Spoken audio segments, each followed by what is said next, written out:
రామ్ చరణ్ గారితో మీకు చాలా సన్నివేశాలు సీన్స్ ఉన్నాయి, బట్ ఆయన యాక్టింగ్ గురించి చెప్పాలంటే ఆయన ఆఫ్ స్క్రీన్ ఆన్ స్క్రీన్ మీరు చూసిన రామ్ చరణ్ గారిని అంటే ఆయన గురించి చెప్పండి సార్. అంటే ఎలా ఆయన చాలా మంది ఆన్ స్క్రీను ఆఫ్ స్క్రీను బయట నటిస్తుంటారు చాలా మంది, ఆయన దగ్గర అవి లేవు.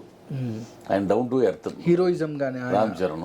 నేను హీరో, నేను ఇది అలా ఉండదు. ఏమంటే పృథ్వీ గారు ఎలా ఉన్నారండి, నేను నన్ను ఎలా పలకరిస్తారు, ఒక జూనియర్ ఆర్టిస్ట్ని కూడా అలాగే పలకరిస్తాడు. అది స్వభావం, ఆయనకు ఉన్నటువంటి ఒక హ్యుమానిటీ.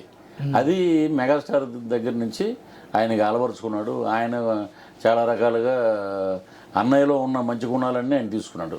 అన్నయ్య ఒక రకంగా మార్గదర్శకుడు, వాళ్ళకి గురువులు అంటాడు. తండ్రి చెప్పే బాటలో కొడుకు నడవడంలో తప్పులేదు, కానీ తండ్రికి ఎక్కడ గర్వంగా ఉంటుందంటే కొడుకు ఉన్నత శిఖరాలని వెళ్తున్నాడు అంటే. మేము ఆ సినిమాలో రామ్ చరణ్ గారితో పాటు ఉన్న సీన్స్ 4-5 సీన్స్ ఉన్నాయి ఆయనతో పాటు, నేను ఎస్జే సూర్య, రామ్ చరణ్ గారు.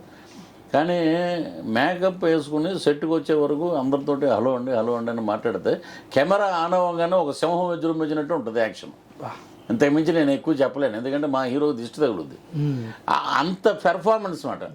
అప్పుడు దాకా సాఫ్ట్గా ఉన్న వ్యక్తి ధన్మని ఎలాగా ఒక వైల్డ్ ఇదిలో ఉంటుంది, సింహాలు గట్టి గర్జిస్తే ఎలా ఉంటుంది అలా ఉంటాయి. ఫైట్లలో విలన్తో మాట్లాడినప్పుడు ఒక రకంగా ఏంటంటే బర్నింగ్ ఉన్న వ్యక్తి అతను.